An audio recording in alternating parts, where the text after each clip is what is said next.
Hey YouTube world, Power Silva 101 here with the week that was with MMA and especially the UFC. I want to talk about Ben, Diaz, Sonnen, Munoz, Lieben, Faber Cruz 3. That's crazy. I can't wait for that to happen. And one coming back. So let's break it down. Um, First off, I want to talk about should Chael Sonnen get the number one contender spot just because he literally manhandled Brian Stann. Uh, in my opinion, I'd love to see him fight Silva again. I don't think that he can beat Silva. I don't think that I don't think that he'll win. However, I am rooting for him. I really did. I actually made a bet with my sister. She's also a UFC fan. Shout out to Bridget Ray out there, but she's actually a UFC fan too, and she watched the fight with me, and she said there's no way this guy's gonna be able to outclass or outsmart or do anything better than Henderson. And for 4.5 rounds, he did. And I got caught in that triangle. And I don't know if any of you guys saw, but I'll try as best I can. This is my first video, so I'll try the best I can, but I'll try to hook you guys up with the link of Chael Sonnen completely making a fool. Well, it depends how you look at it, of himself or a reporter. He basically told him off, and I don't know. He was just being Chael. So anyway, moving on. Should he fight Munoz, or should he just move straight to title contention? Leave your comments right below. Or should Munoz get it? Yeah.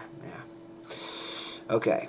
Again, Chris Leben loses to Munoz. Yeah. I was really pulling for Leben in this one. I love Leben. I've always loved Chris Leben. I love his style. I love the way he does everything. He's a growing mixed martial artist, and I respect that. I love that about him, and I love his style. He just looks like out of shape. There was something wrong. There was something wrong. He did something wrong in camp or something because just wasn't Chris. He didn't come out ready for this fight. He wasn't ready for an MMA match. But anyway, if you guys agree with me that I hate to say it. It hurts me to say it. He's a gatekeeper, guys. He's a gatekeeper. As is Clay Guida with the lightweight division. But anyway, move on to the trilogy. Number 3. Faber versus Cruz 3. Okay, he completely dismantled Brian Bowles. Brian Bowles broke his hand, I think, in the second round, third round, or something like that of their fight, and he got his shot at Cruz, blew it.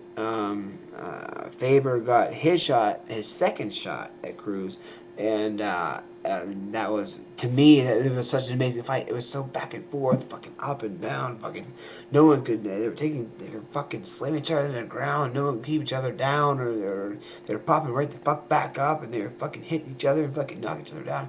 It was just like a back and forth battle, and that's what I want to see from when I pay my $50. That's what I want to see. I want to see a Uriah Faber versus Dominic Cruz every single time. I think that was an incredible fight. Absolute. I mean, how could you not say that was at least a candidate for fight of the year, um, negating Shogun versus Henderson that just happened this past weekend. Anyway, Wandy returns. Uh, I definitely favored him in this fight against Kung Lee. I didn't see how Kung Lee could beat him. I mean, Kung Lee's 39 years old, and Wandy's up there too. But Wandy has so much experience, man. And once he got him in that clinch, it was pretty much over. And I was so happy to see him get that clinch like that Muay Thai clinch and just throw those knees again, like he didn't do against Liddell, and I was very shocked that he didn't try to get the Iceman, like go on the inside and get that Muay Thai plum and just throw those fucking knees, man. Those fucking brutal knees. He didn't do it, and he ended up losing a 3-round decision, which was the fight of the year in 2009 or 10, one or two. I don't have my facts right. I don't know. I just have shit written on paper. So, anyway, yeah, Wandy's back. Apparently Dana White loves him again. I'm not sure what to think of Dana White. I mean, a lot of people love him, a lot of people hate him.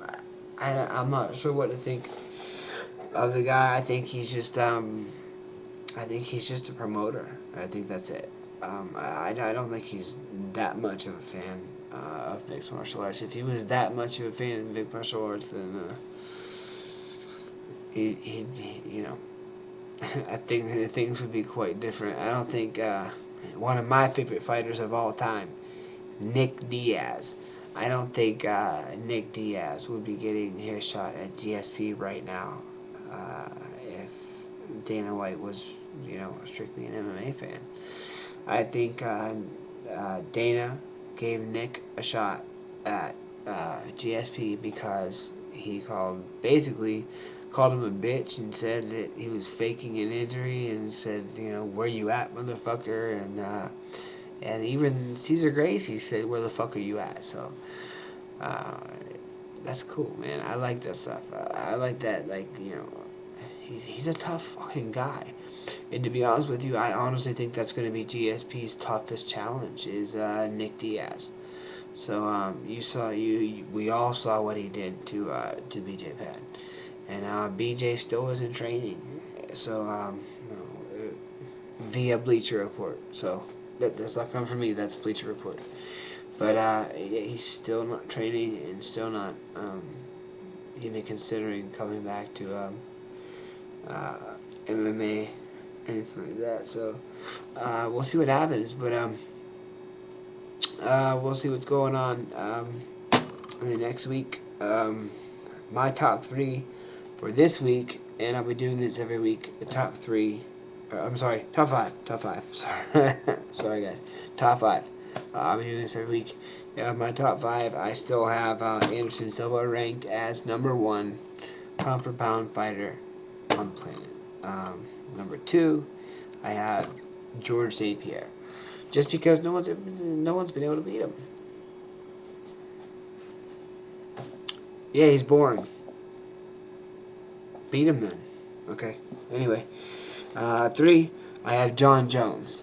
I've been a John Jones fan since Jake O'Brien, since UFC 100. Modified guillotine against the cage. Loved it. Been a John Jones fan ever since. Number 4, I got Jose Aldo. He's been lacking lately. I mean, where's the flying knees? Where's the flash knockouts? We're not seeing them. So we'll see. But I still, regardless, have him ranked at number 4. And number 5, just knocked out who I had the favorite in the fight. Cain Velasquez, Junior Dos Santos, number 5, pound for pound fighter in the world. Leave your comments and your likes and your dislikes below. I will not hate on dislikes. You don't like the video, don't like the video. That's okay with me. Just rate, subscribe, and leave your comments below. And I appreciate